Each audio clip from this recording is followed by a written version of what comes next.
Good evening and welcome to the Footy Corner. I'm Sparks. Welcome in. Thank you very much for joining us. Make sure you're hitting the like and the subscribe and comments wherever it shows up for you on the screen, and we'll get to it whenever I see the notification. We got another couple of guests for you that obviously been on before. Callum did his first show back with us Tuesday, so he's back again. Got some crazy numbers for you by all accounts.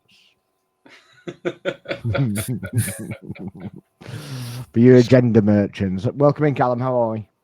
Yeah, good. I'm looking forward to hearing what agenda we're going to take apart today.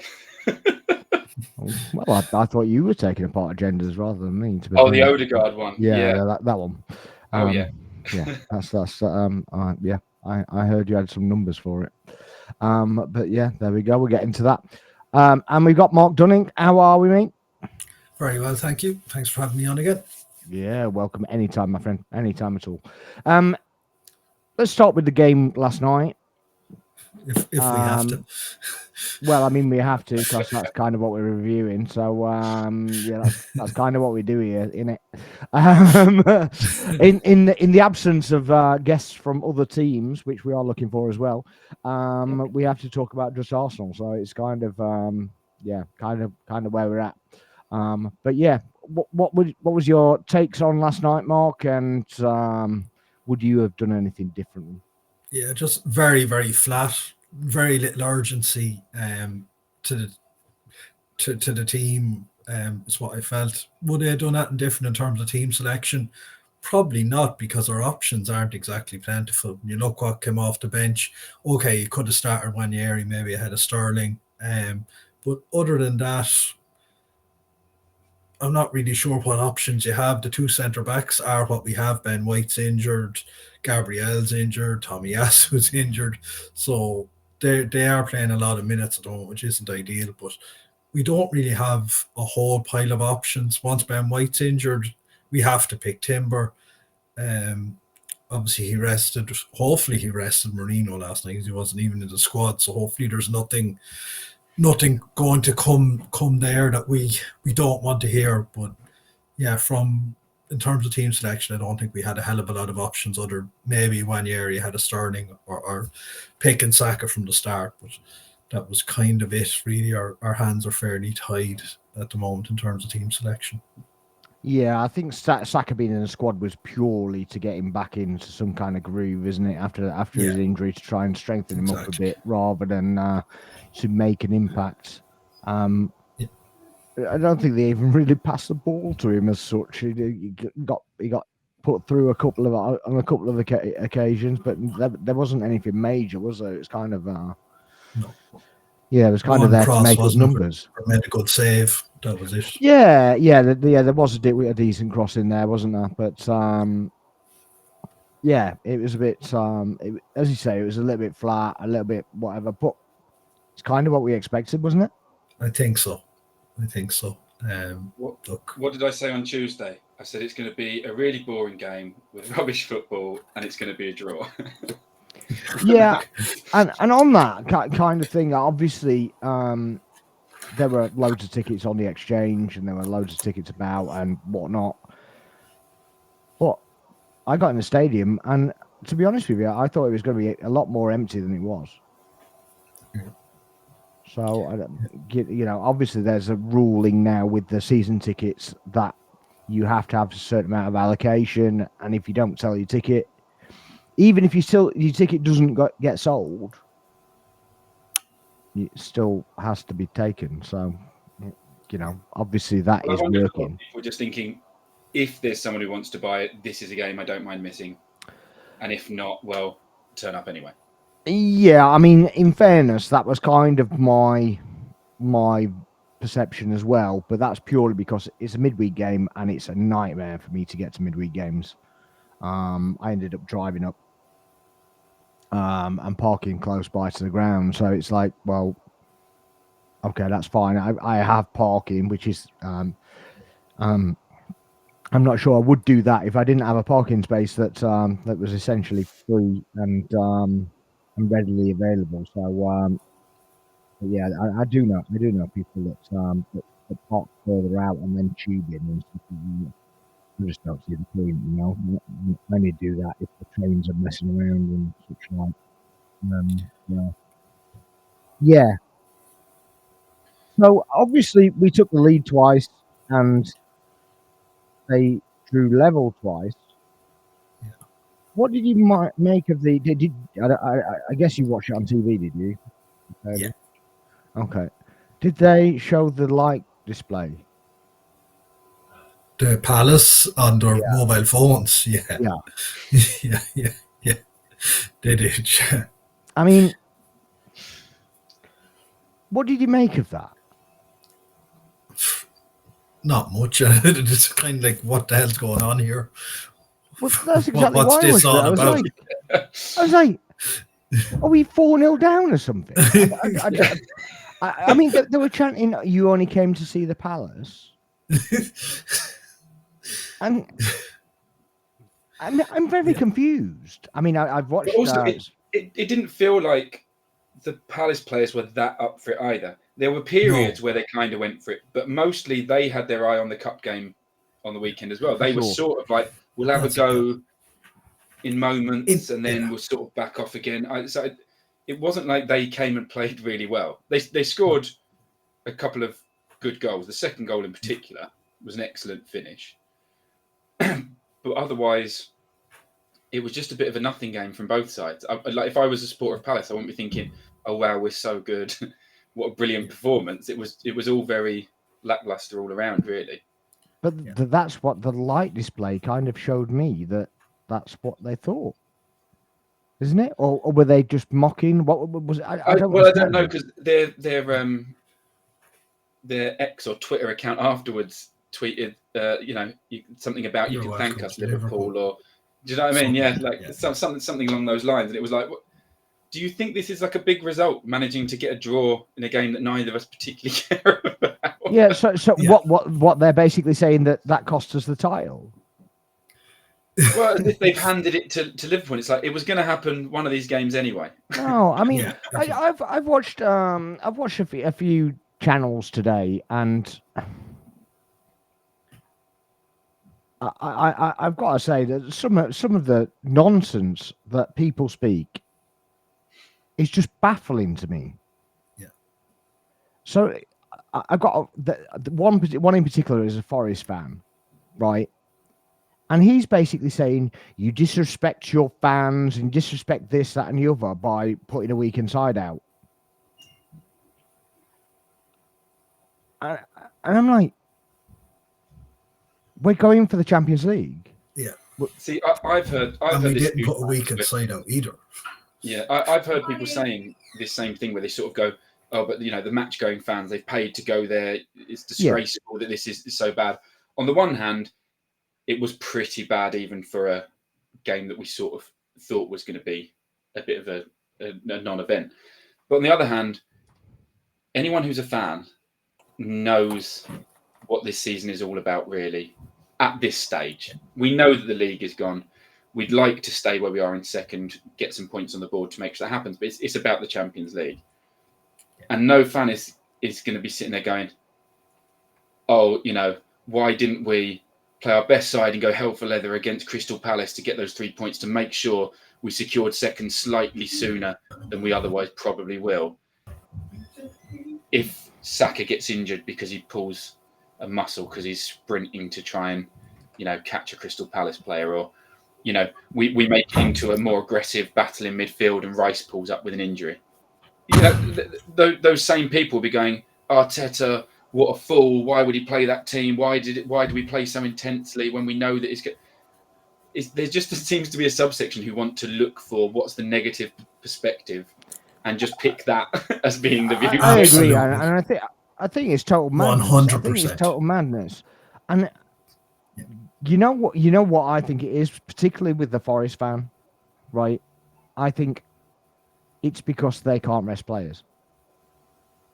I think it's because they kind of have what they have, and because they have to do the FA Cup game and they have to go full strength, and they have to do the league games, and they have to be full strength, because if they it don't, would be gutting for them if they lost Champions League after the season they've had. If they were to now mess up in the league, yeah, for sure. I mean, it would be, anybody that's been there for that That's a duration god, of time, and then you drop out of it, it's like us last year with the title.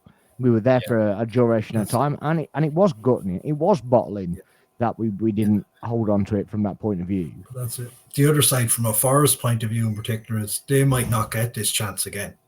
Like, Well, that's the other thing. There's isn't every it? chance they won't find themselves in third spot with 4 or 5 games to go for the foreseeable future. Well, so they have to grasp it right now. But this same guy was basically saying, and it might still happen, I guess, that they're going to finish above us because they don't have European football. They're definitely not going to finish above us. It's not going to happen. I mean, we're going to get second. I mean, there's still the possibility, right? That we have to take it on the merit that there is the that possibility. Is possible. There is the possibility. It's not going to happen. Well, they have. I was going to say they have a game in hand, but they don't.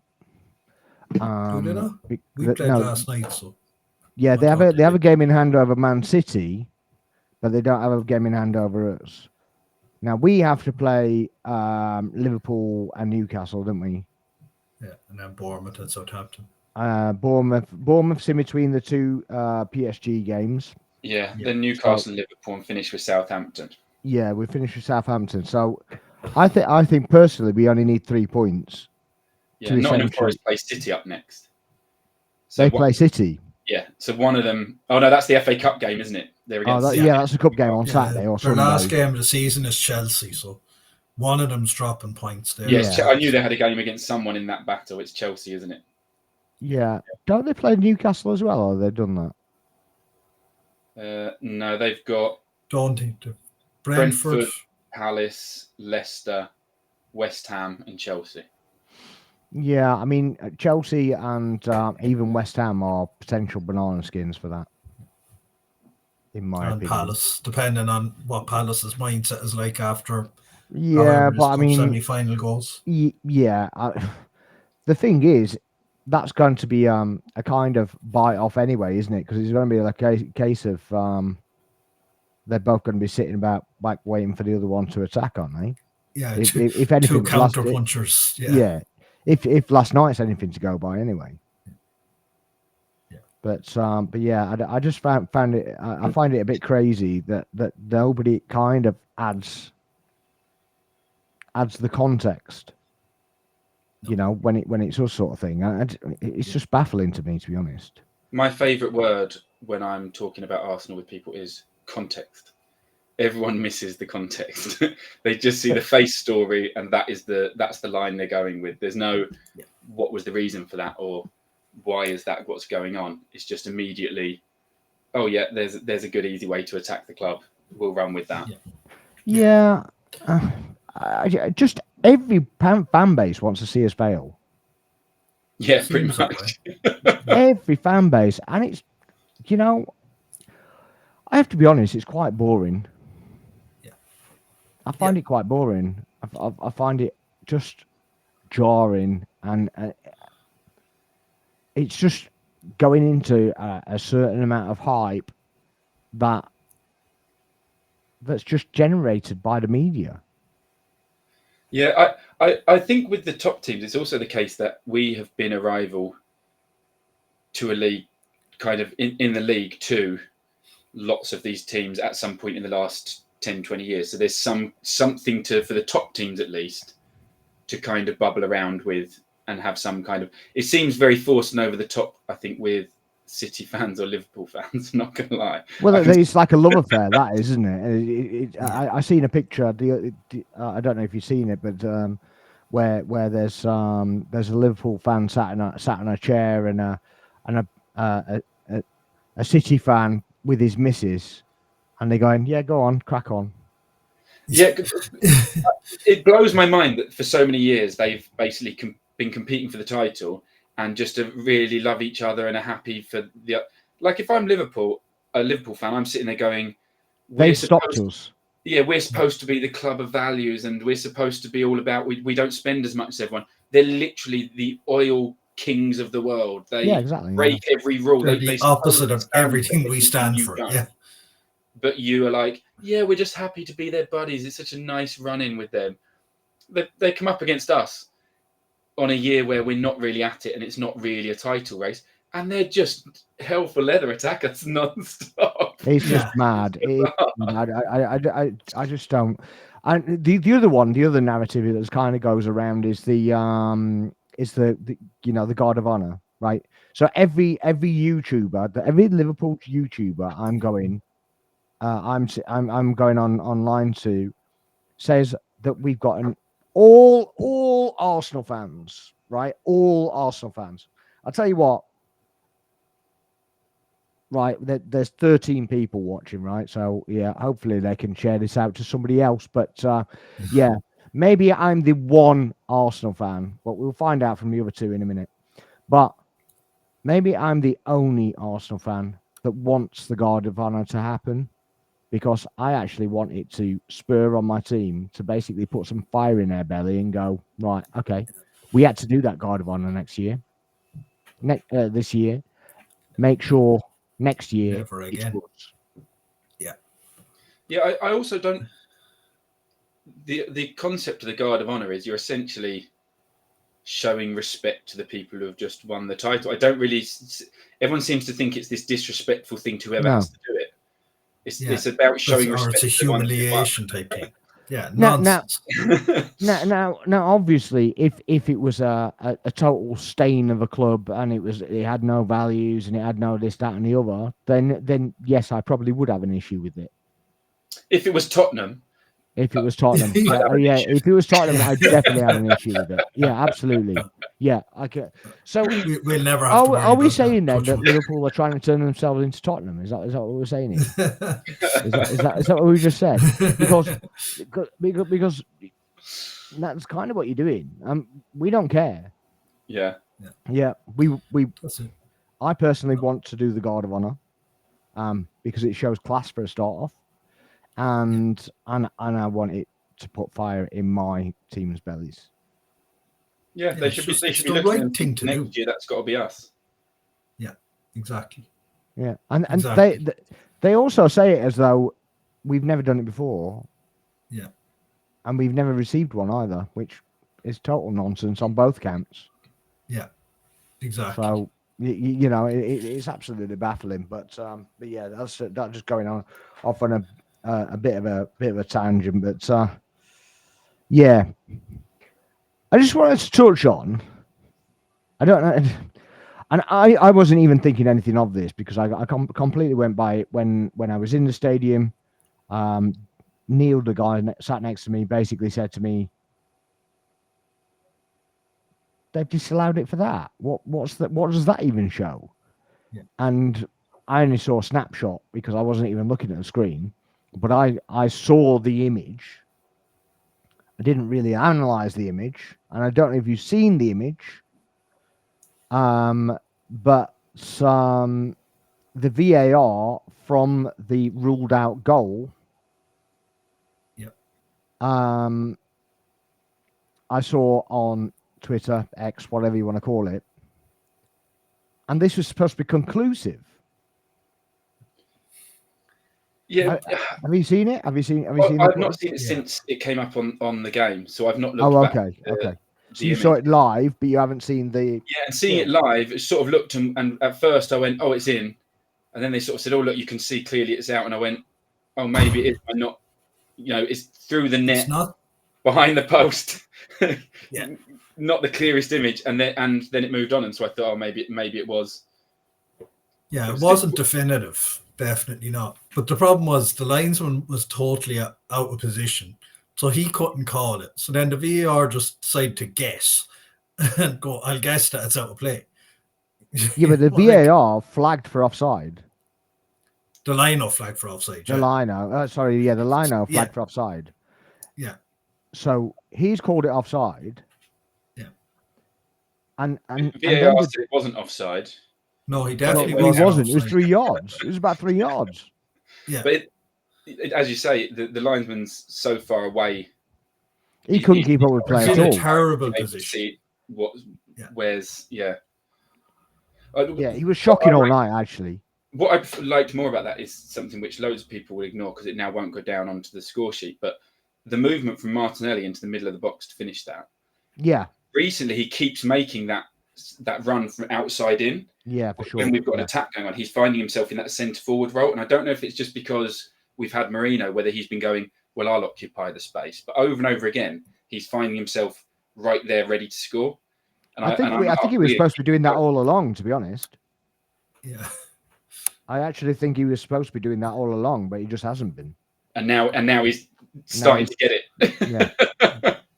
Because it's a few games in a row where he's found himself where he's just, Cross has just missed him, or he scored the goal against Ipswich, or he's scored the disallowed one against Palace. And it's all from a very similar movement, little run into the centre forward space, within the confusion. And I thought it was a brilliant little bit of play. And one of those things that go, because it doesn't get tallied up as a goal, sort of just will get ignored and brushed. You think, okay, it doesn't count anyway. But actually, excellent bit of play. And had the ball been called in, I think it was yet another kind of step in the Martinelli redemption arc. Yeah, I mean, I don't think it gets lost on Arsenal fans. I think it just gets lost on the ones that don't necessarily go to games and just read media stuff. And it's kind of a hype thing, isn't it? But the ones that say if there's not a G or an A next to it, it doesn't count as a real stat. Again, that's jarring, isn't it? I was trying to have conversations, and it's like, oh, well, he's got such and such a GA, and it's like, Yeah. It's great seeing the output of a player, but it's not the be all and end all of whether they're it's not conclusive, is it? It's like VAR. No. It's just not conclusive. It's part of it. You can have a striker that plays like an amazing game, but doesn't score a goal and doesn't assist anything. Yeah, they're supposed to be scoring goals. That's their main job, but there's so much else they can be doing. And you can win a game 4-5-0 where they facilitated loads of it. And there'll be players going, see, another game where he didn't score. Don't get any fantasy football points for that, though. Yeah. Well, maybe that's what it is. Maybe it's the FPL thing. Maybe that's it. Might be. The takeover from FPL. So like I say, maybe it's a bit of that's coming into the whole thing that's taking over from any kind of eye test whatsoever. Yeah. And there's a lot of that in it's across all sports. Any sports that has that fantasy element to it in the background, people will use that as backup for analysis, which you never have to watch a game if that's your analysis, really, which I suppose saves you a lot of time anyways, if not. Yeah, for sure. 10-minute stat sheet. Don't bother me. Maybe they just need to bring CFAX back for them, and then it's just a printed screen. You just have a 1980s printer underneath printing out CFAX pages. Maybe, that's what happened. Yeah. Well, we didn't need to watch the game. That's how we used to watch games. Along with an advertisement for a holiday that probably didn't even exist. But there was no Ryanair back then. But yeah, I just wanted to touch on the Partey performance last night. What did you make of that? Strange one with him. Like, I think the two games against Madrid he was excellent, but I think last night, like them all last night, they kind of got into this game where they're like, this is just a bit of a pain. I think there was a lot of players kind of going, this is just a bit of a nuisance before the real game next week. So a lot of them just went through the motions and let's just get out of here without getting injured and be ready. Now, he's obviously unavailable for the first leg anyways, but I think that when 2, 3, 4 start thinking about next week's game, it just goes through the whole squad. And I think that was a large part of what happened last night. It was just an element of, let's just get through this, go through the motions. Hopefully we win the game. So, as you said, Sparks, we put ourselves ahead twice. And Palace weren't exactly screaming the house down that they were going to get an equaliser until Saliba's mistake that basically gifted them the second goal. As you said, Callum, excellent finish by Mateta. But in terms of Partey, was it that good though? I mean, it was an open goal essentially. yeah, you'd expect a striker to score it. Yeah. You would expect it. It's from distance, and he pings it over underside of the bar. Like an open goal. Yeah, but Ray White, if he can still reach it, if it's not dinked out, he still has to get that right. I still think from that distance, making sure you're putting it where it needs to go. There's plenty of players who have missed that, I think. I just didn't find it that I think plenty's an exaggeration. Huh? Plenty of players is an exaggeration. Yeah, I mean, in fairness, he did the hard work before he got the ball in terms of having a look to see where Raya was. So as soon as he got the ball, he knew exactly this is a goal, because once I get any good contact on this at all whatsoever, it's going into the net because the keeper's out of position. It's the Saliba mistake that kind of creates that. And he has done it a couple of times, Saliba, where he has a momentary lapse of concentration. If there's one weakness in his game, I think it is his concentration. He plays to a really elite level at so much stuff, but every now and then he just switches off for a second. Yeah. Do you think the game comes too easy to him at times? Yeah. I personally, I think that it's not only because he was taking it easy. It's either all or nothing, isn't it? Yeah. I think it's either 100% or I can't be bothered. But he did the same for the goal for Real Madrid, didn't he? Just had that moment of just switching off, wasn't looking around him. Yes. Just kind of momentary lapse of judgment. And I have seen him do it a few times where he kind of has this similar, just this little moment where he forgets. And it might be because he plays the game so effortlessly. Yeah. Like he does so much that it's so difficult in such an easy way that perhaps occasionally he just forgets that he does need to keep it turned on. And I don't know, I wonder if someone like Gabriel next to him who's very vocal might help keep him more keeps him tuned in. Yeah, I think that does help, because obviously Gabriel has turned into that that kind of leader figure, isn't he? That literally just bellows out, and Saliba's not that player, is he? He kind of he does not the do, but he doesn't really make it vocal. But Gabriel has definitely turned into that as well. Yeah.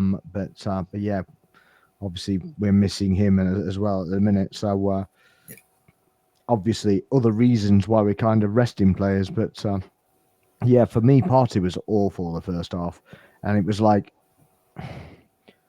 I don't know what you know. Sometimes when you just don't get that little bit of first control, and then every single thing, because you're not bothered about it, everything just rebounds to the opposition. And it's just like, oh God.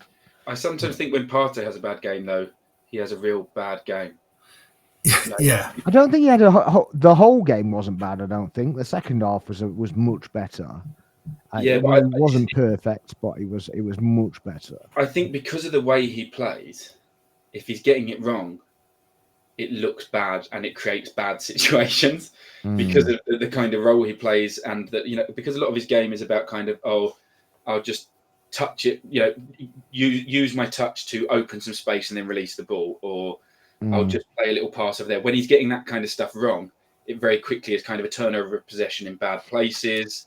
It looks awful, and it kind of highlights that he's having a bad game. Yeah, I definitely agree. Definitely more prominent that he has a bad game than when he has a good game. Well, we're going to go where you wanted to go anyway, then, because I thought Odegaard had a reasonable game. I thought most people. It seemed to be one of the few that was actually trying. Yeah, I thought Martinelli was busting a gut, but I thought Odegaard was trying to make things happen. He did have a few wayward passes, but on the scheme of things, I thought it was probably. Well, I mean, even in the Madrid game, I thought he played pretty well. Well, it's funny because in the Madrid game, you look after the game and you look at the ex-professionals discussing the game, and they're all talking about what a good game he had. Yeah. They're all sitting there going, what a brilliant game he played. Look how the important role he played. And then you look at fans are going, see, he never turns up in these important games. And you go, yeah, there's such a difference in how people watch him play football. Yeah. Yeah, it's mad, isn't it? There's a real kind of disconnect between some people watch him and all they're seeing are when he tries a pass that doesn't work. Oh, look, he just keeps giving away the ball. Well, okay, but you've made him essentially the prime creator in your team. So if he can't give away a pass trying to make something happen, you're going to pass it around and you're all going to go, what's this boring no penetration football that we're playing? So you have to be willing to let someone lose the ball sometimes trying to make something happen. And there's a lot of no winning, isn't there, in our fan base of most people. Everything's a zero-sum game. Yeah, everything. And I mean, people seem to have made their mind up with Odegaard as if he's right. That's it. He's not been as good as he should be, and therefore that's it. He's rubbish, and we should get rid of him, and we should replace him. And it's so over the top. Do you, just thinking on that, do you think there's an element of the fact that a lot of the fan base want Rice as captain, and the fact that Odegaard is captain, they're going, I that's an issue as well. Helps because I think people think they don't want him to be captain, and there's definitely an element of that. Well, he's not a captain because that comes up a lot in the discussion. Yeah, but he's supposed to be captain. Yeah, all right, but ignore that for a minute and just look at the performance and what you're seeing. And it's like against Ipswich, and everyone keeps saying to me, yeah, but it's just Ipswich. Well, against Ipswich, he was brilliant in that game. I know it was Ipswich and it was against 10 men, but I think he recorded the 5th most successful passes into was it into the opponent's penalty area or into the final third or one of those stats that shows that you've been just peppering passes into the dangerous areas non-stop throughout a game. And the first interesting thing about it is it was in the last decade or something. And the first interesting thing was the only 4 players above him were all previous Arsenal players: Ozil, Fabregas, and Jorginho. And there was him. And you go, okay, yeah, it's just Ipswich. But in 10 years, there's only 4 players who are being more dominant in that kind of aspect of the game than he was on that night. There's plenty of other good players and good teams who have come up against worse opposition during that time and not delivered to that level. So yeah, it's a game that you would expect him to dominate, but it shows the level that he can play to is much better than most other people can when he's on form. And the other really interesting stats that kind of came out after that game, and then I looked a bit more in detail to see what else I could find on it, was the first 2 that Opta put out were that he's completed this season in the league more through balls than any other player. And that's not per 90, that is total completed through balls for the league this season. And he's missed 25% of the games. Like that to me, I was like, that's insane when you're considering the person second is Bruno Fernandes, who's one behind him, but has played essentially the whole season and has been like the main creator and has had a role in United where he's allowed to lose the ball as much as he likes. He can just play those passes as often as he wants. Yeah, I mean, in fairness, for a large part, they've struggled to finish, haven't they? So that he probably puts a lot of passes in that don't actually get finished. But you could argue the same with Arsenal. It's about someone getting on the end of them. Essentially, someone does have to kind of be there. But it's when you kind of look at that, the amount of football he's missed, you would expect him to be a mile away from stats like that. The creative stats, the players who have been ever present in Liverpool, City, Chelsea, Villa, Newcastle, these teams that are all up near the top, you would expect their key creative players to all be ahead of someone who's missed 25% of the season. Yeah, absolutely. I wasn't disagreeing with you. I was just and that one wasn't even just for midfielders. That was through balls for any player, full stop. And then the other one was about passes into the penalty area, I think was the second, which was for midfielders. I'll pull it up and make sure I'm giving the right stat. Also, you've got a guy final third passes. So most final third passes completed for any midfielder in the league this season, and that's on pure numbers. That's not per 90. That's pure numbers. You've also got to take into account that we're set piece FC, right? So we don't score any outfield goals. They're all set pieces. Yeah. Yeah, but this is it. But our creative player has completed missing a quarter of the games. More passes in the final third than any other midfielder. That's ahead of your Palmers and your Fernandes and again, that's the pure numbers. That's not a per 90 stat that is like, oh yeah, but no, he just played 10 games and therefore that could be biased. Now, that's the pure numbers, despite missing that level. Those two jumped out at me as just crazy. I was like, I can't believe that he's actually at that point, having missed so much football. So I looked at some of the percentiles, which were based on the per 90 stats for this season, and he's 99th percentile for progressive passes. He's 99th percentile for passes into the penalty area, 96th for progressive carries, and 96th for expected assists. So for a lot of the creative metrics and for the metrics that kind of come just before the final action, he's basically still the best or just below the best. Yeah. And it's you kind of go, you can't be that angry with him for having a season that's below his standard if it's still better than almost anyone else. It's like saying Messi's having an off season. He's only gone and scored 30 goals this season. He's just really poor. We should sell him. Like, you just wouldn't do it. And it's kind of like that with Odegaard. He's not playing to his full capacity. There are other stats which aren't good enough. Like his overall pass completion is a lot lower than it has been before. So I think he's giving away the ball more. So he is making some more mistakes and not quite in the same rhythm that we're used to seeing him. Overall his goals has been a bit lower than they have before. So there are stats that aren't as good, but there's so much that is still to an elite level, and you kind of go, well, okay, rather than being the best in his position this year, he's like sitting in at around fourth or something, and you go, that's not the end of the world. That's not, we can sell him and just buy someone else who's going to replace him. And I just think this consistent need to bash him and use him as the scapegoat. I see comments coming up like, we need to take him off. He's playing against us. We'd be better with 10 men. And I'm like, it just blows my mind. Like, he's still one of the very best at what he does, even when he's not at that really, really crazy level that we know he can get to. Yeah, especially when we've got Sterling on the pitch. Yeah, if you look at it, Saka's missed a load of games, Martinelli's missed time, Havertz has missed a load of games, Jesus has missed time. So he's very rarely, if ever, has played consistently with the same front three ahead of him to create and build those chemistries with those guys. So it's another thing that has to be considered, as I say, context around all this, that if you're playing with the same players week in, week out, you know what run they're going to make. You know when to give that ball to the player because you can trust them to make the run you expect them to run. When you're playing with a different right winger every other week, or a different left winger every other week, or a different striker, you're second guessing yourself. As that creative force, you're going to second guess what needs to happen because you're not used to it. Like, Ranieri won't always make the same run as Saka. Trossard won't ever make the same run as Martinelli because they're two completely different players.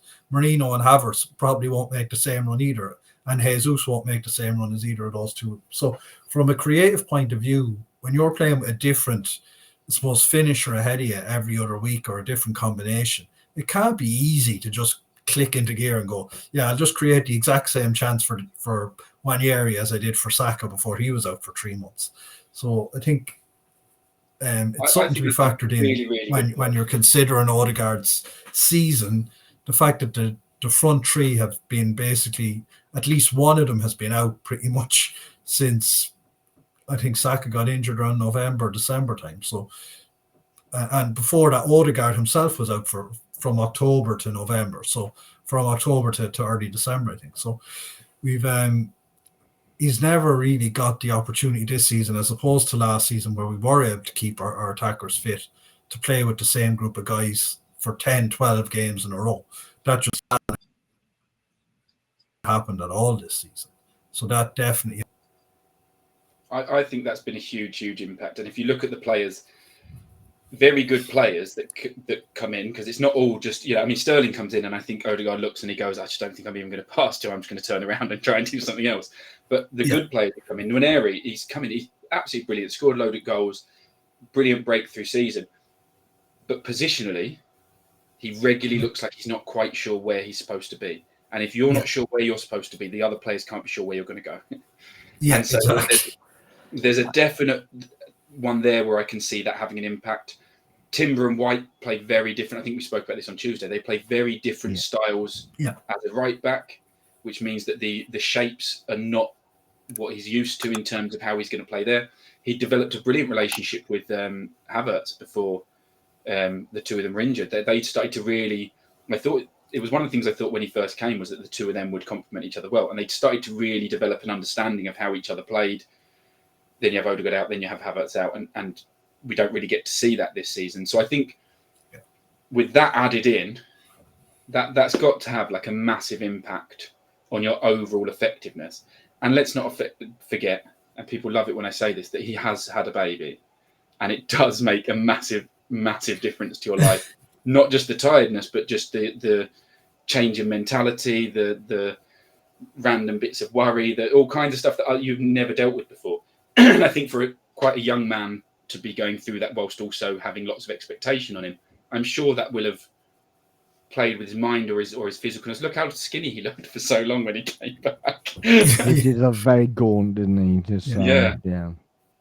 So sure. I think there's a lot of stuff that has gone on for him this season, and to still be producing the underlying numbers that are kind of as good as they are. I just think we need to have patience with him. I expect next season he'll be firing on all cylinders and be, back to what we expect.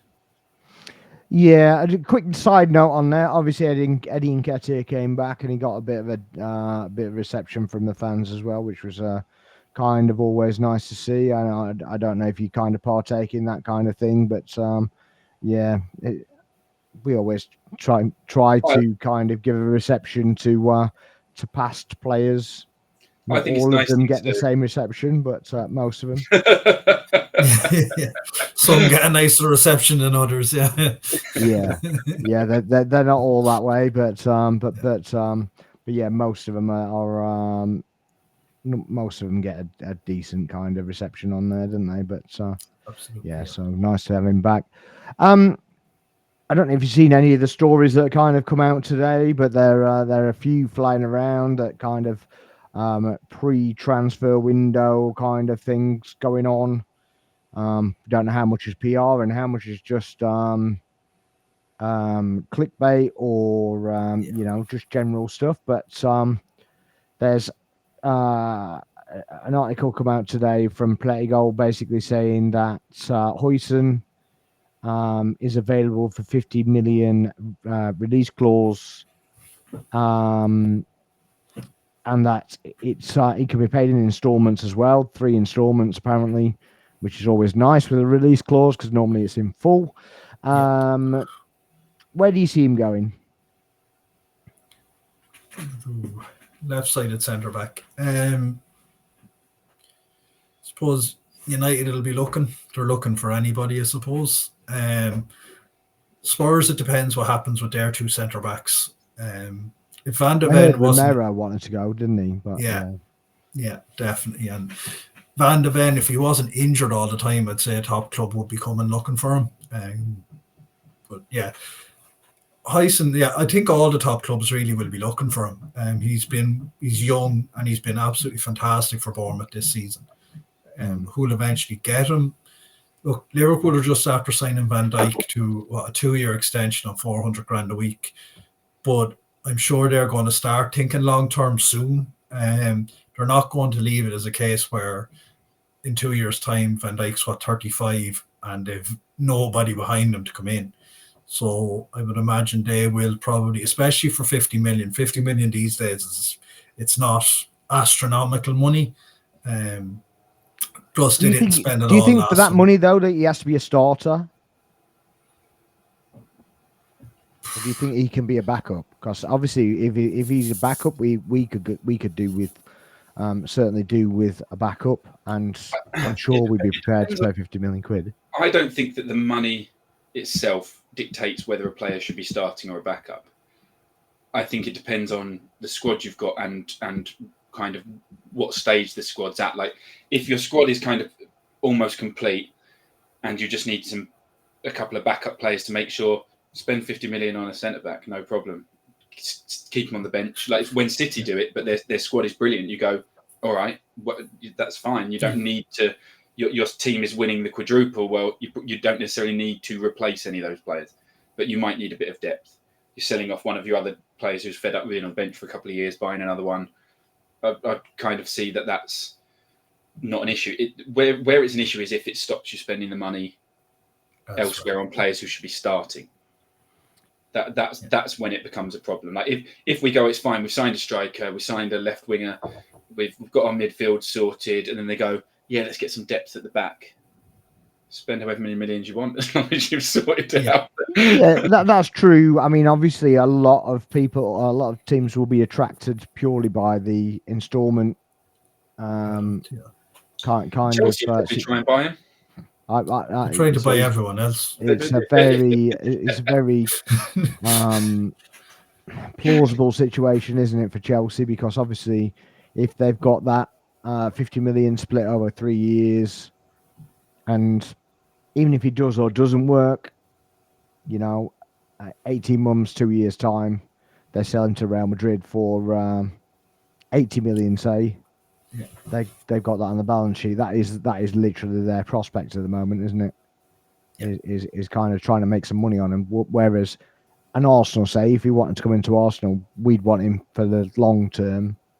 Yeah. If he came in with us, I think it would be with the idea that, because I do think this is a possibility at some point, that Gabriel will be attracted by the Saudi money because they keep coming in for him, and it's got to be appealing to you. Like I know these people are millionaires, but money talks, and if it's that much of a jump, we say, we can pay you 200 grand, and he goes, yeah, but I can get 400 there, and I don't pay tax on it, so I'm earning 4 times the amount. That's it.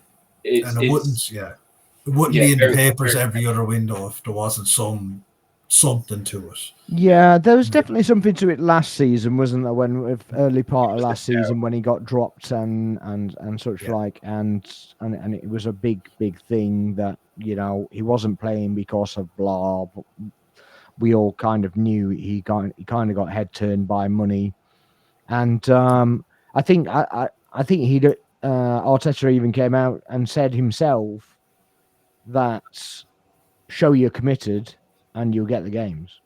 Yeah. So he's obviously gone, well, you need to tell me whether you want to stay or go.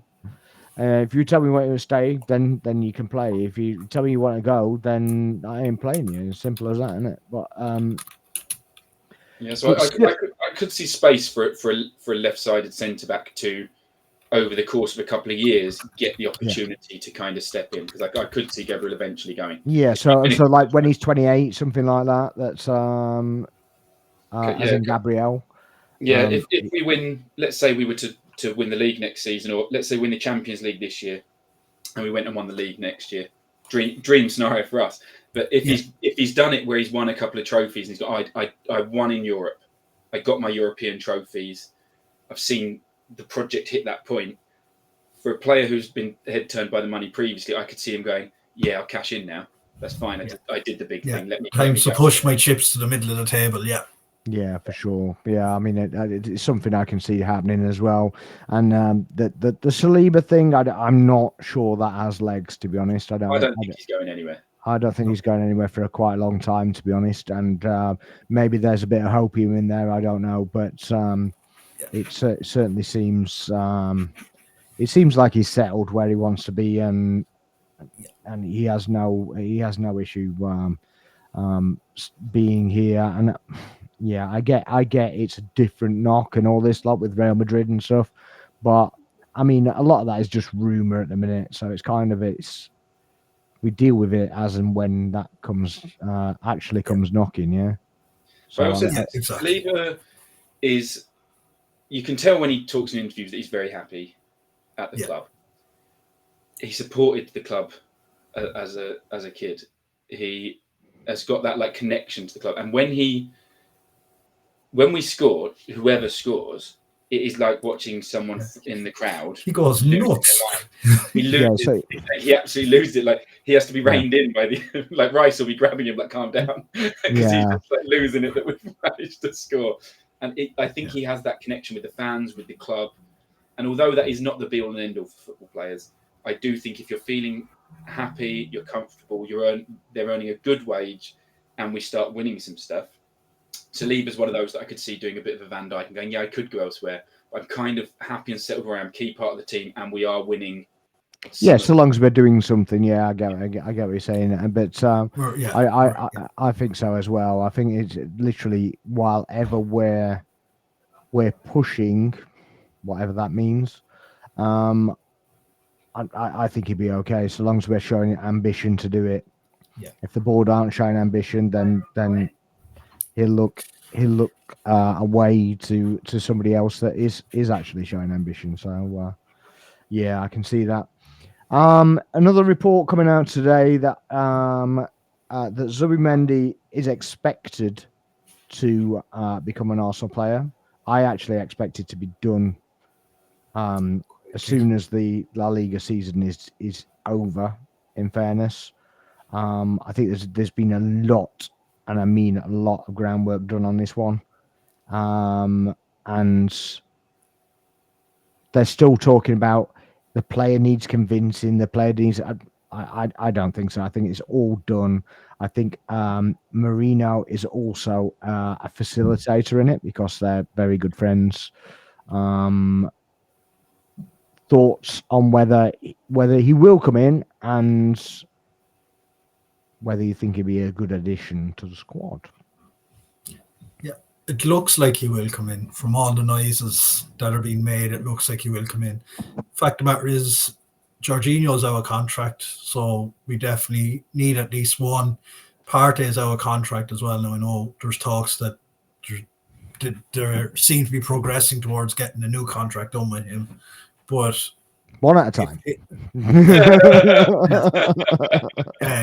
But yeah, so he's a very good player, Zubimendi. Anyone who saw him in the Euros last summer will acknowledge that when he came on in that final. For Rodri, Spain didn't miss a beat at all. Very impressive player.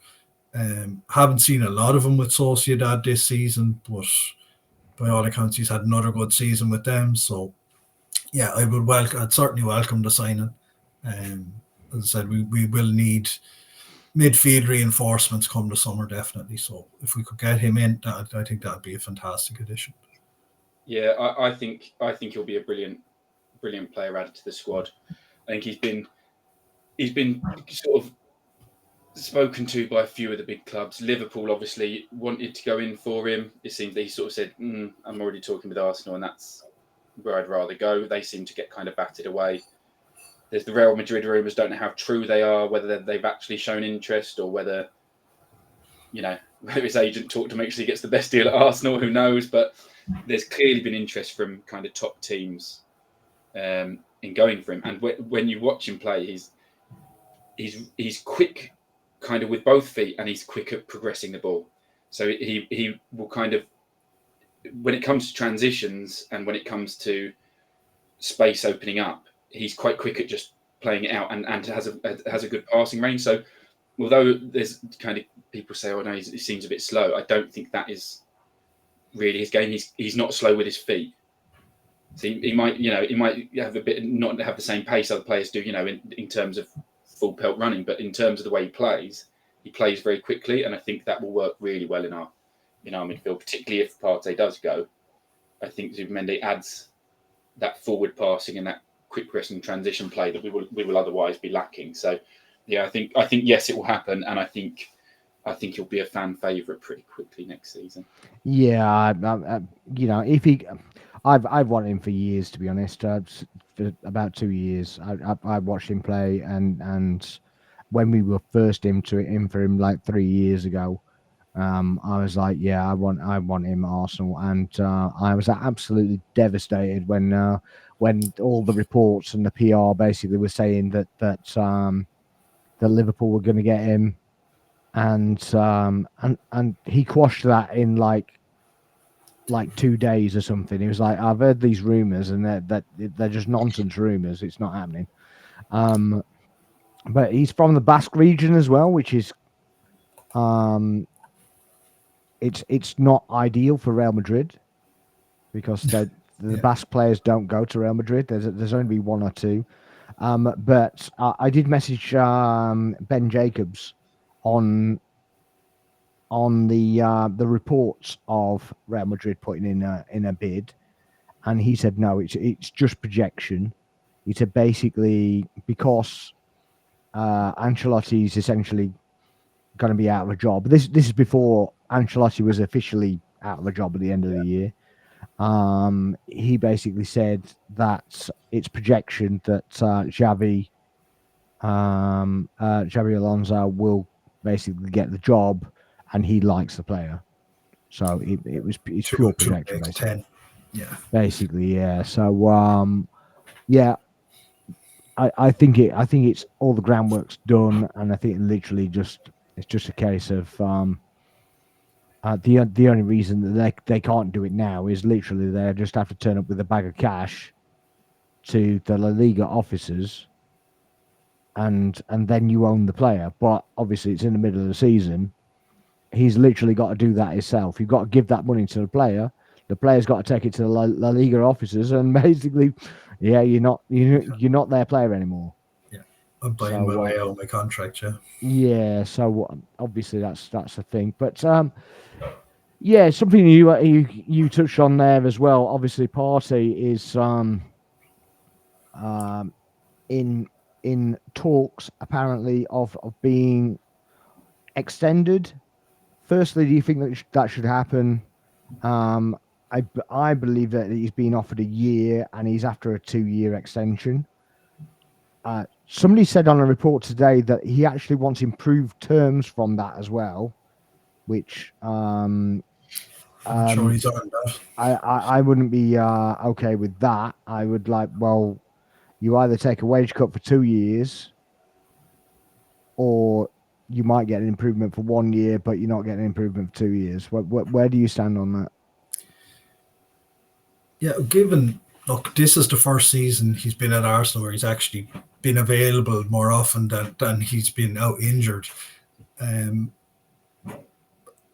So that's obviously something that the club should factor into. He hasn't earned improved terms, in my opinion, yet. Anyways, look, he's had a good season this season when he's been available, and more often than not this season he has been, in fairness to him. But the last 2 to 3 seasons, he's missed as many games as he's played. So to give him improved terms, he's 31 as well. It's not exactly, I remember someone saying this, you give a guy a contract for what he's going to do, not as a reward for what he's done. So he's 31. Is he going to be getting better over the next 2 years?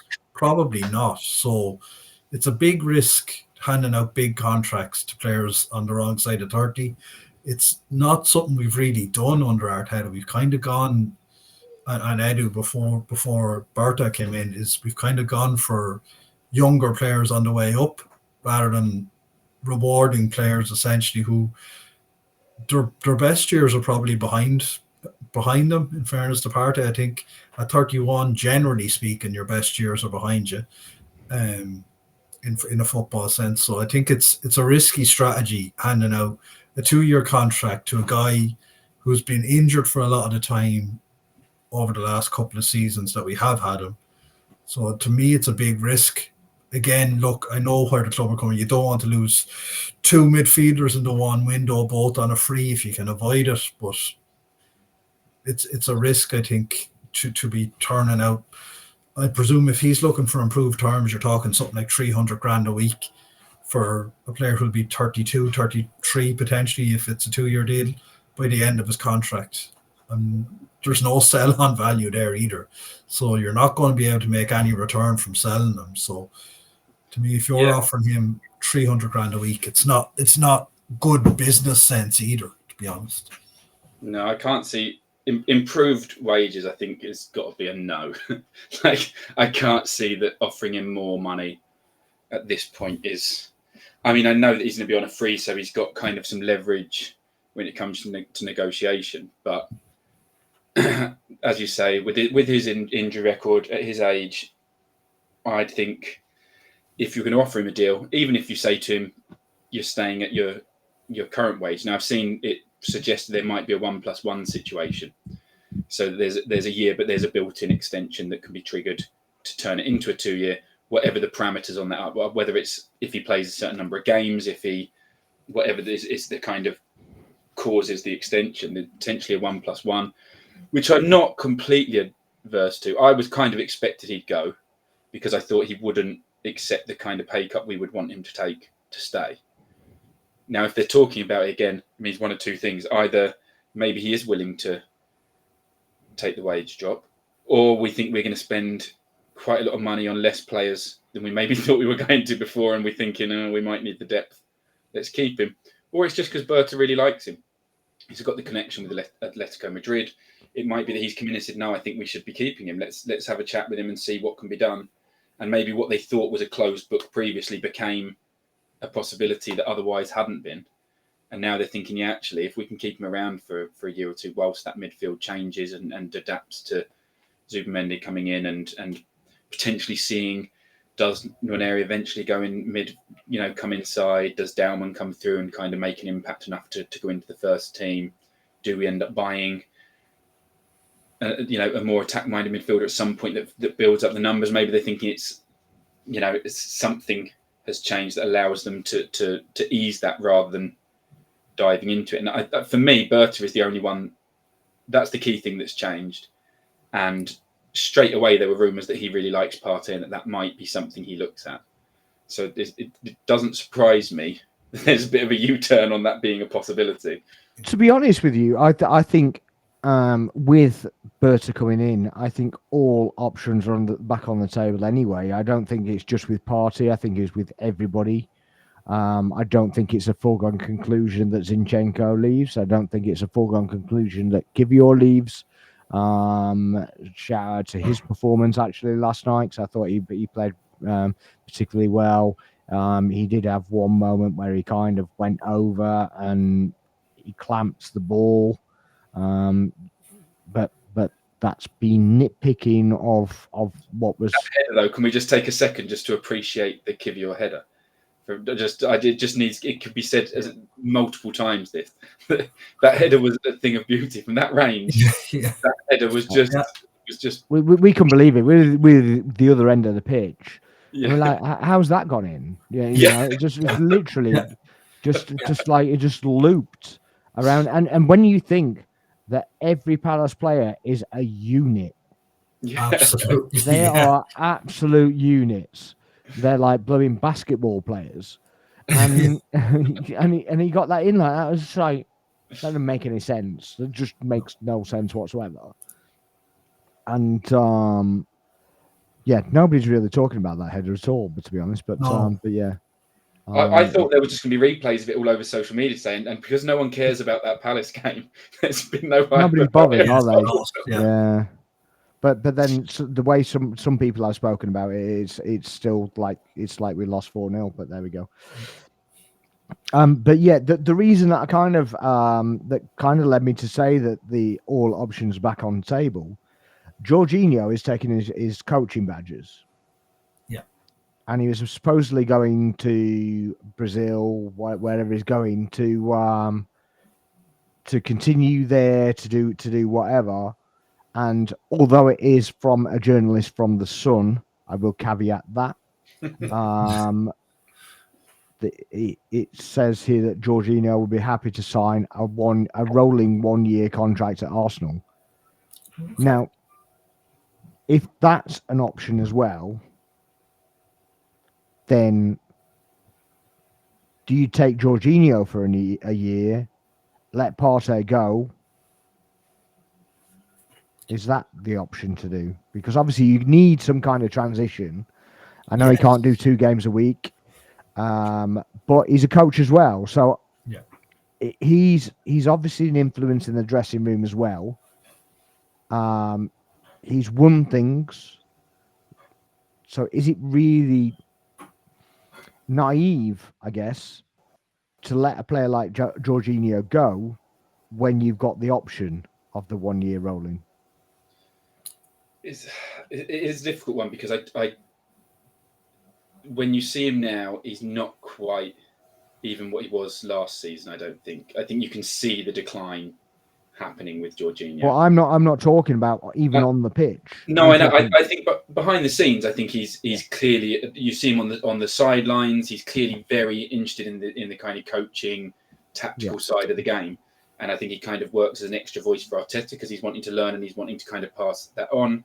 A lot of experience, good head to have around the place. But if you're thinking only one stays, the trade-off of that is I don't think Partey is like that at all around the dressing room. That is the total. No. They're kind of the opposite personalities, I think. But Partey can still do a job on the pitch. And if we have injuries like we did this season, we might have Zubimendi, Rice, Odegaard, and then let's say kind of Rice is out for a period of time. Are we going, okay, Marino can come in at first and we've still got an all right. What if we get 2 injuries? Then Jorginho is playing week in, week out. Because we don't have we don't have many young players who will play in midfield. I know everyone will say Lewis Skelly, but I just don't see it yet.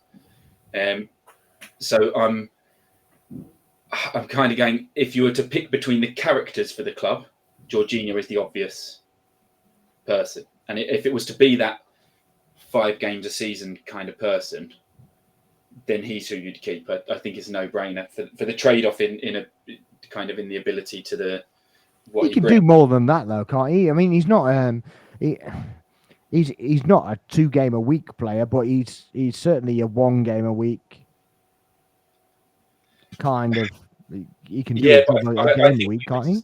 I think if he was playing consistently in the team, even if it was once a week, I think some of his deficiencies would more often. I don't know. I mean, he's never been quick anyway, so he can't lose a yard of pace, can he? No, he can't. Jesus. Yeah. Never been. Never been a massive that guy. discrepancy in wages between the 2 of them, I would imagine as well, which has to be factored in too. Isn't Partey about 250 and is Jorginho 100 and something? I'm gone. Well, Sparks has it. Jesus. Have a minute. Right, Partey's obviously on 200k. Is he even on my list? Oh, Jorginho's on 110. Yes, big difference. To put that in context, Jorginho is on the same amount as Kieran Tierney. And they're both on slightly more than Gabriel.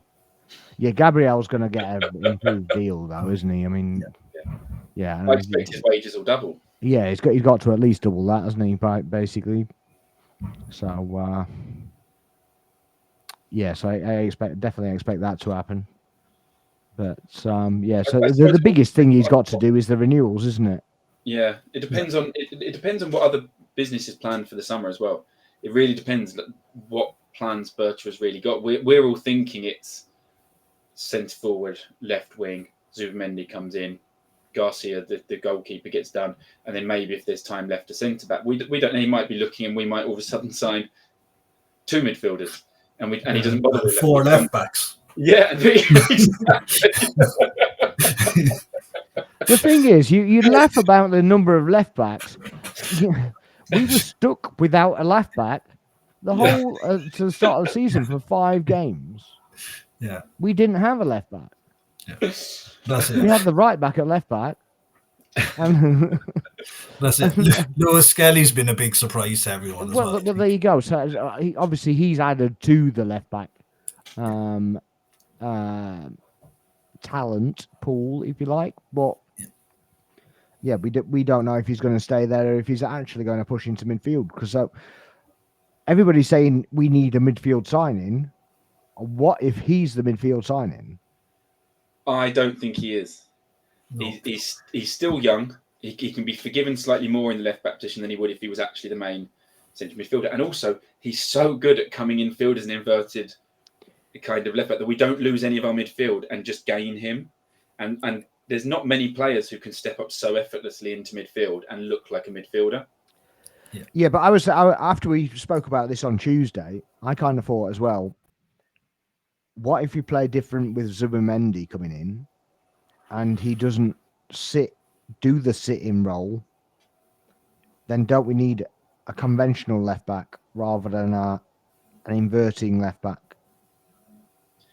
No, I think we'll still always look to create overloads in the middle and use that as our way of because that helps us to pin people back in the middle of the field. And I think it's too integral to the way that Arteta sees the game. It's part of his philosophy, really, isn't it? Yeah. I can't see him switching back to a more traditional, not on both sides. Yeah, I mean, I certainly don't think it would be on both sides. I think we've got an inverter and we've got a conventional on each side now. So I just don't think that Timber should play when Lewis Skelly plays, and Yeah, I'd much rather White and Lewis yeah, Skelly and yeah, then exactly. more So Calafiori yeah, Timber. yeah. So when you got White and Calafiori playing, you got basically two bombers. They're basically bombing down the wings, and Timber and Lewis Skelly are the inverters, aren't they? So Although with I Calafiori, you're sometimes never sure what he's doing. He can just appear anywhere. Yeah, well, yeah. yeah, He's a but centre back by trade, isn't he? It's Yeah. I think he was brought in to do the centre back cover. 100%. So Yeah. I expect him to be centre back cover and left back cover, but he's just been more needed at left back, and he done right back as well. But he done right back quite well as well, to be honest. So yeah, he did well with that. I don't know if you've seen it, Andre Santos. Why? The left back from Brazil. He used to play for us many moons ago. No, not that one. Oh, okay. I was just having PTSD flashbacks. No, Yes. no. But this is why I mention it, because obviously we all have PTSD. But Chelsea have Andre Santos, the 20-year-old, Okay. and he's exploring offers apparently. Could be available for between 45 to 50 million quid. Looks really promising. Lots of really positive stuff about him. It seems a typical Chelsea hoover him up and never play him kind of signing, though. Yeah, I mean, I heard today that obviously people, a certain Chelsea fan basically going, oh yeah, but we're definitely going to want like 80 million for him and stuff like that, and you're like, A, he's hardly played, Yeah. and B, this is who you are now. You buy players, you get them on the payment terms, and then you sell them to make the influx of cash so that you can buy somebody else on payment terms. Yeah. Brian. That's literally They're what you basically do. Rob Brighton's mod. You just turned into Brighton. You just turned into an expensive version of Brighton, basically. Yeah. So yeah, I think it's one to watch. Be excellent if they don't make Champions League. It would just be so interesting to see how do they try to financially cope with that drop in income. Have you heard the other report that come out today as well, with the Eden Hazard transfer? Oh, something about Man United could have gotten, but they wouldn't pay the agent. He was right on the cusp, like Willian when he signed for Chelsea, and he ended up bidding off Tottenham. The agent basically said that he wanted 7 million quid or 7 million euros, backhander basically. Yeah. And it came from one of Roman's offshore bank accounts. So it never come through FFP, it never came through this, it never came through that, it never came through the other. Literally just backhander. I think there was a lot of that from Chelsea going on back in the day. I think that's how they got a lot of players that you otherwise would have thought were going elsewhere, or you didn't understand. And Willian, so it's got to happen with Willian as well, yeah? Yeah, I think so. Yeah. So, I mean, where does that leave Chelsea? I mean, why haven't they been investigated for this before, for a start off? And they just seem to get away with everything, don't they? Yeah, I think since City came along, everyone forgets that Chelsea are the ultimate. Yeah, well, they were the ones who originally came in and started bending the rules and splashing the cash and doing things in a way that other people kind of turn their nose. Oh, what's this? This is ridiculous. What are you doing? They're the original ones that did that, and it was obvious. Roman Abramovich is not the sort of person that goes, "Oh, I can't have what I want. It's fine. I'll just kind of play by the rules." He didn't become who he is by playing by the rules. He's not, an upstanding member of society who, don't, if you're watching this, don't come and like throw me off a roof. But it's obvious how he got to where he is. No one gets to that kind of position without being a certain kind of person and being willing to do certain things.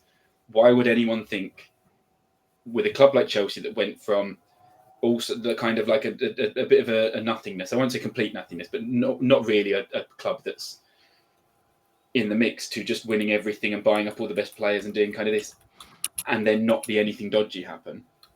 I like, surely all the way through you're all thinking there's definitely backhanders going off all over the place. There's definitely all kinds of dodgy backroom deals happening, all kinds of, you do this and we'll do that, and you know what I mean? To me, it was obvious that he's that kind of operator, and it was, the fact that it's coming out that was happening did not surprise me in the slightest. No, absolutely not. Yeah, I completely agree. It's nothing we're not shocked by, but it's on the Premier League, isn't it, to do their job and actually. Well, let's see if they can stop City first, because City are basically doing the same thing, keeping money off the books, making payments via other companies that were supposedly nothing to do with wages or to do with buying players or to, all that kind of, allegedly. I don't just jump back. Yeah, but I mean, if that's the case and they can't make things stick and they can't sort things out, then they have to give, for me, they have to give Everton their points back. They have to give Forest their points back, and they have to go right. Okay, yeah, we have to pay them out, because you can't have a league where there's different punishment, punishments for the rules. Yeah, they're absolutely blessed, Sparks, that Everton or Forest didn't get relegated because of it. Because if that had happened, and then something City get away with it scot-free, the litigation that they'd have on their hands would be absolutely astronomical. Yeah. So they have been extremely fortunate that those two clubs survived. Yeah, sure. Because they would be suing them for big money if they dropped down. City got away with the same thing. Yeah, there was a deal with the Sheffield United thing, wasn't there? With I can't remember which club it was now. But yeah, there was dodging result that they ended up suing for that. Wasn't it West Ham with Tevez? When West Ham had Tevez, and they had the Tevez and Mascherano, and did the dual ownership or something along those lines, which wasn't permitted at all at the time. Yeah, West Ham did it anyway. Yeah, I don't really know how they got away with that, to be honest. No, but it was crucial. Tevez basically kept them up that season on his own. Sheffield United suffered, and as I said, they got some payout towards compensation for. But you look now at the money involved compared to what it was at that point, and it's because you're going to have players that you lose because of clauses in their contracts. You're going to have the prize money you've missed out on, the Premier League payments, the broadcasting, the commercial deals. They won't be going for, this was the difference in prize money, or it'll be the full, this is the cost of what you did to us. It clearly isn't a rule. It would have been huge, and the integrity of the league would take a massive battering. It's one of those things where you then turn around and you go, you can't really moan about things like the Super League if this is the Tim Pot, organisation that you're running. So I think for sure they have to do something to City. I know everyone's going, it's gone quiet, and that means that they're now going to get away with it. I just don't see how. They have to do something. There has to be a points deduction for a start of some sort, because that's the precedent they've set already. Yeah. So it's not one that we think is a reasonable deduction for what they've done. That surely has to be part of some kind. They can't just give them a fine. That has to be part of. Yeah, I agree, but I just don't see it happening. I just don't see it happening. I just the way the Premier League are. I just don't see it. I just don't. Yeah, I don't trust the Premier League. I think that if I was the Forest owner, they do, it will be wrapped up in legalese for years, anyways, because that's what City have done with it. With this case, they've kicked it down the road again and again and again and again. Yeah. Which means they're probably guilty. Let's be honest about it. Because if you're innocent, you have no need to do that. But also, You just get to it means hear you're it, really guilty. and you get because if you're slightly guilty, Yeah. you just do what Nottingham Forest and Everton do, and you just go, "Yeah, all right, you caught us. We did do that." Yeah, Yeah. that's We'll take it on the chin. We'll get the points deduction, and we'll just no. crack on. I agree with that. I agree with that. I mean, if you've got some kind of unequivocal evidence or whatever, you just go, right, okay. Well, I've let you hold on long enough. Here you go. I'll take a slap on the wrist for the delaying of giving you it. But Yeah. but if you don't have it, and it's got to this point and you don't have it, you don't have it, do you? Yeah, So, there's no smoke without fire, and it definitely feels. no, but like I say, I just don't trust the Premier League to deal with it the way I don't. Premier If I League was the do. Nottingham Forest owners, although you go, all right, we got a points deduction, and it's not like we got relegated, so it's not done anything like that. I'd be like, well, what difference did that make in terms of where we would have finished in the league? Well, I want that money back. Yeah. And what extra broadcast? How many more of our games would have been selected for TV coverage had we been?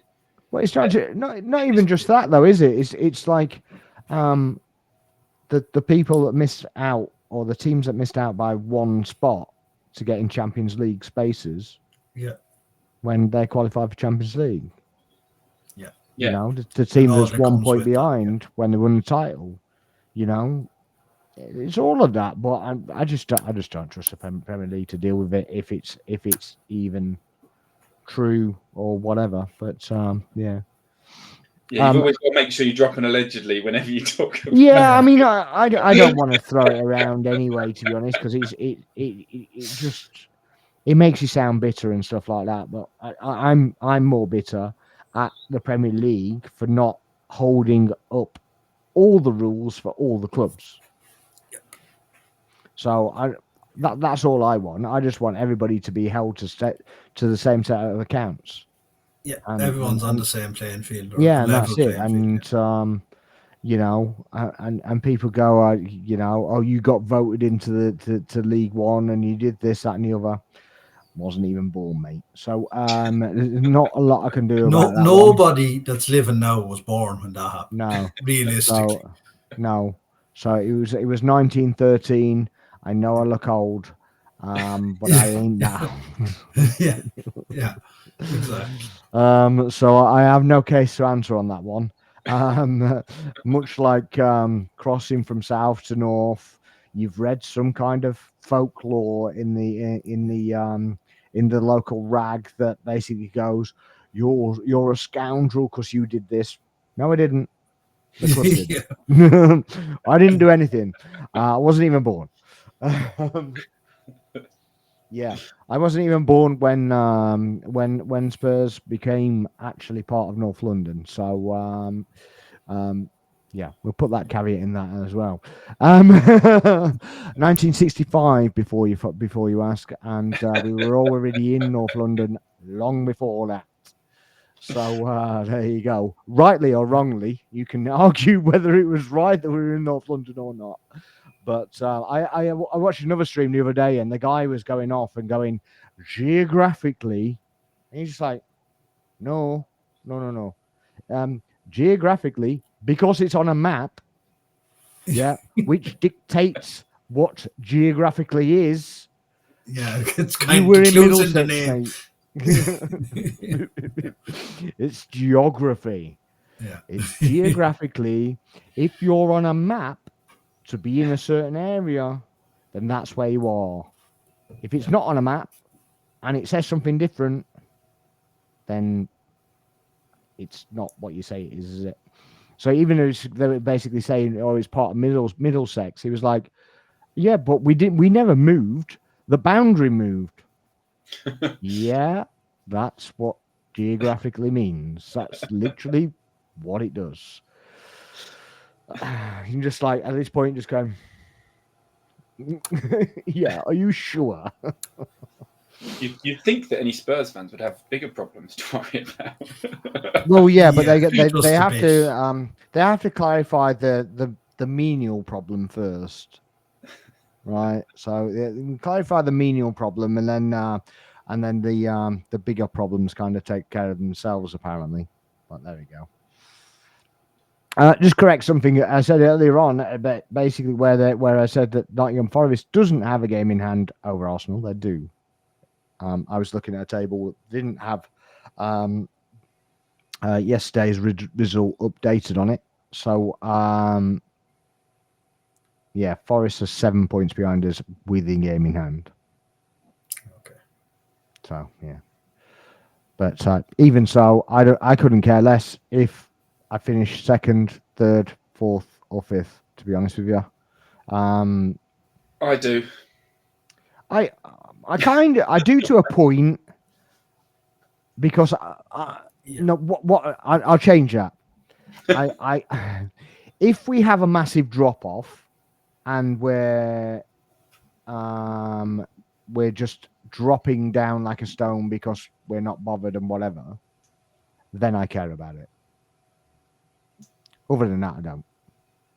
Yeah, I think for me, there's two things. One is just out of pure pride. I always want us to finish as high as possible.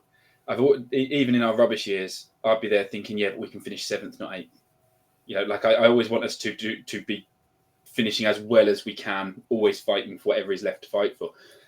But the second thing is, I just can't bear the aggro if Arsenal don't. Like, the three-peat of second stuff is quite funny. It won't be if we don't even manage to get the second for a third. You can't. They can't have both. They can't have both of them. Oh yeah, you messed up. You got a 3-peat or something. Oh, you didn't even make the 3-peat. No. That is definitely how it will go. You've set the agenda. You can't be changing the agenda now. No. Yeah, I can't be doing that. And also, just for the project to feel like it's continuing with the rate of progress. Yeah, I think finishing second is important as a mentality thing for the players and for the fans, to keep that kind of togetherness and that feeling of moving. We've not moved backwards. Yeah, all right, there might have been a slight kind of stalemate almost with the league, but we've kept that platform and we're pushing on from there. Second should be our new floor. I think I said this on Tuesday. Like, it shouldn't be our ceiling. It shouldn't be, oh look, they can only do second. It should be, no, second is now the lowest we do. When we're playing poorly, we finish second. You have to but yeah, I agree with that as well. But how many points did we get last year? A lot more. 89. Say again. 89. 89. Right. Okay. So yeah. So the whole thing of you're still not good enough.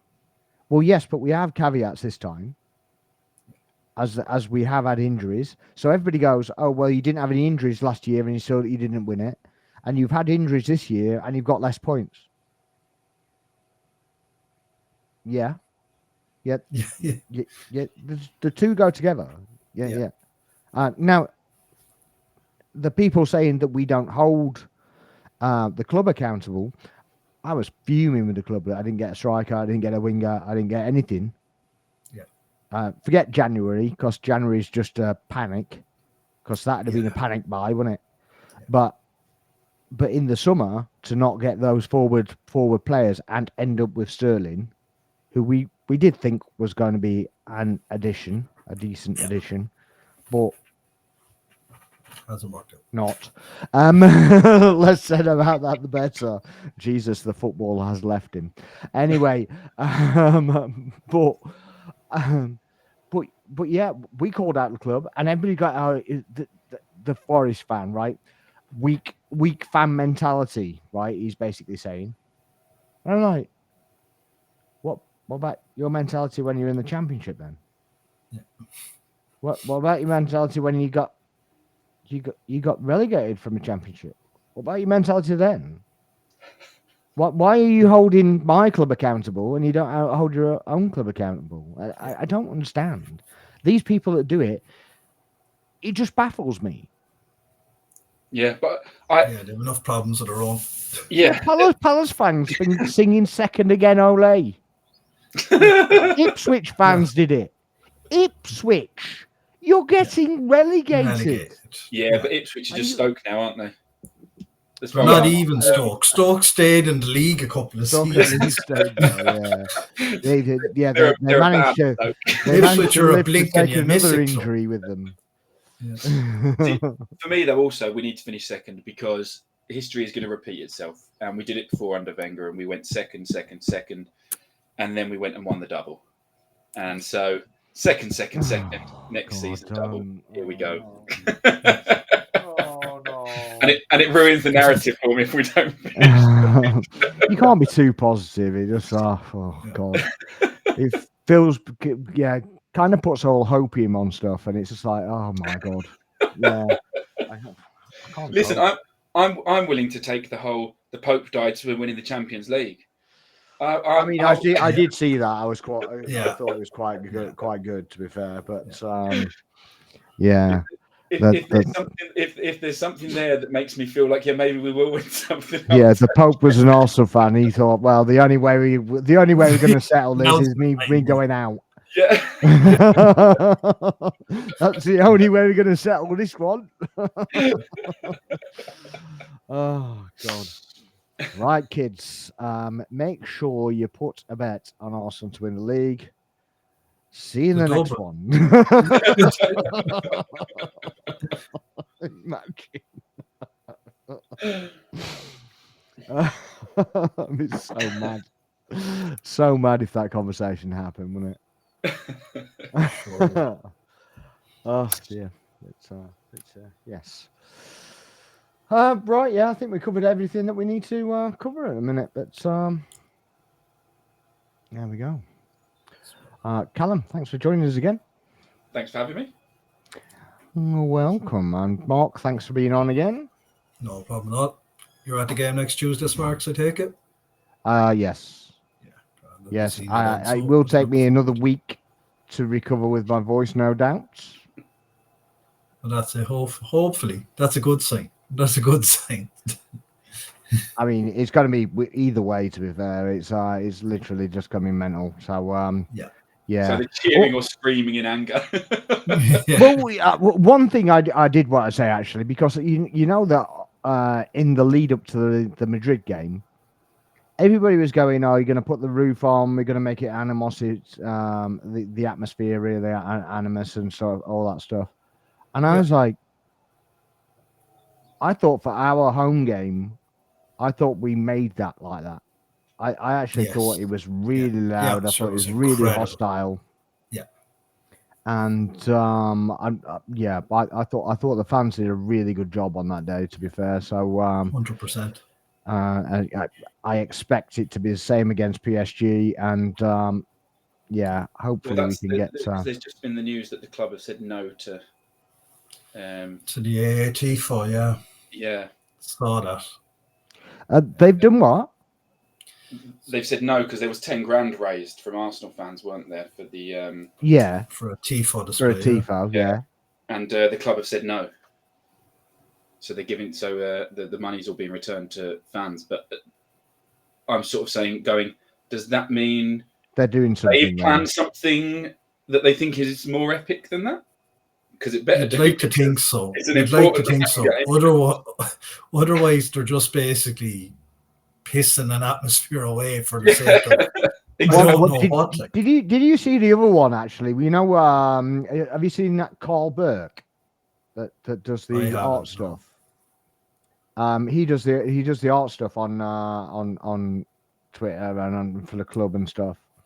And one of the tifos, you know the tifo with Henri, the blown up tifo that was Henri coming out of the West Stand, I think it was. Do you remember seeing last week or from the Madrid game? Yes, yeah.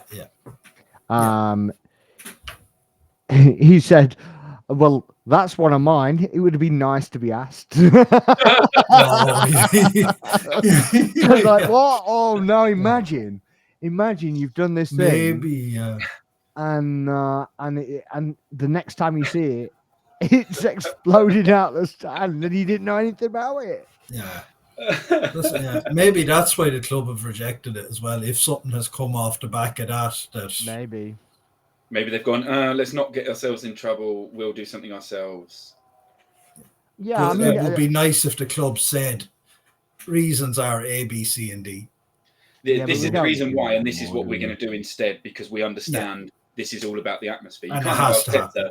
come out in a press conference and say, you Bring need your to shin wear your pads. shin pads.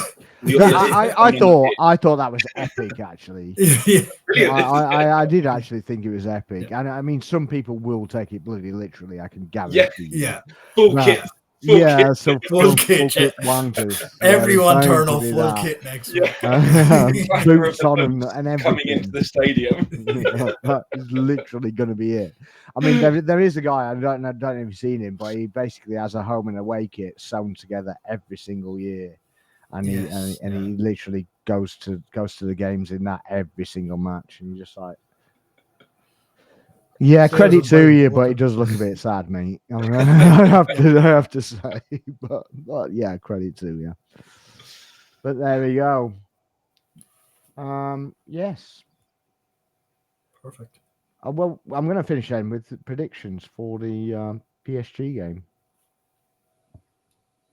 What we're thinking.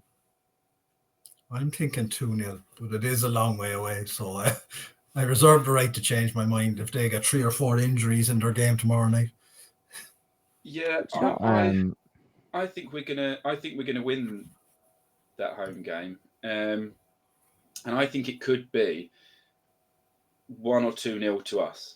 I think they do struggle to score in the Champions League this season. They've struggled to score against the better defenses when they've come up against the better teams: Bayern, Liverpool, Atletico, us. They've either not scored or they've only got one. They've got very good attacking players, but I do think they've struggled in those kind of games. So I think the same thing might happen. And I think at home we'll get chances. So I'm going for a 1 or 2-0. I think. We'll pick one or the other. We'll go 2-0. Okay, well, we're all going 2-0 then. But yeah, I thought 2-0 anyway, to be fair. But I realise that they now have Kvaratskhelia that we didn't have. That obviously people putting into oh well, you didn't play against Kvaratskhelia. He hadn't signed for the club yet, so no, we didn't. You're right. Apparently though, when we played against them and Barcola and Doué played and I can't remember who the other winger is. Dembele didn't play. Everyone said that they'd have them in their teams. Yeah, exactly. So everybody picked them out as top players, and they still didn't score against us. So, and this different version of PSG still can concede fairly heavily. If you look at their game against Villa, only got the Villa game, yeah, because they when they started getting attacked. Yeah, when they actually started getting attacked, they were on the ropes, and I didn't even see Kvaratskhelia when that was happening. No, he was very poor in the second leg. He's gone. Having been outstanding in Paris. So. Yeah. I think if we control the midfield and don't allow them to transition quickly to those very good attacking players, similar to how we did with Madrid, I see it going a similar way. Yeah, I think our wingers have got to be pinning back those fullbacks as well, though. Yeah, Hakimi and yeah, for sure. But yeah, we just actually before we do finish, that there's you were saying about Merino. Apparently there are doubts over Ben White and Mikel Merino, and they are being assessed. Lovely. I think Merino being out is now a big thing. Like no one would have thought that a few months ago, but now no, for sure. Merino being out is an issue. It's massive. That's a big issue if he's not going to be fit. Hopefully, he was. Arteta whether he was going to play midfielder up front, he was going to be a very important player in this game. The thing is, as well, we don't know now what is PR and what's not, because obviously he likes to put these little spanners out into the domain. Arteta likes to lie about injuries. Yeah, he is. He is a proverbial liar, and to be honest, I quite like it. Yeah. Oh, I do. I think it's I brilliant. actually quite like it. He's just basically messing with people, and people taking it literally and going, "Our manager said this, but he lies." Yeah, he does. We know he lies. Yeah. Like, you'd want to be living under a rock not to Yeah. realise he lies. Yeah, about but he's doing it on purpose. pretty much all the time. He's just messing with you all the time, Yeah, and you're yeah. just falling for it. He's Yeah. he's Every sending single players time. who are injured to stand with the crutch hidden so that it looks like they're training. Yeah. They release old training photos and stuff to try and Jorginho stood with 2 fingers on his rib to make it look like his ribs aren't broken. Yeah.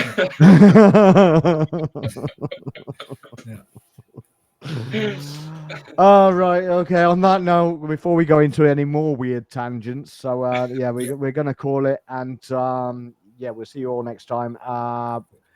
Tuesday's the game, so probably more like Wednesday night.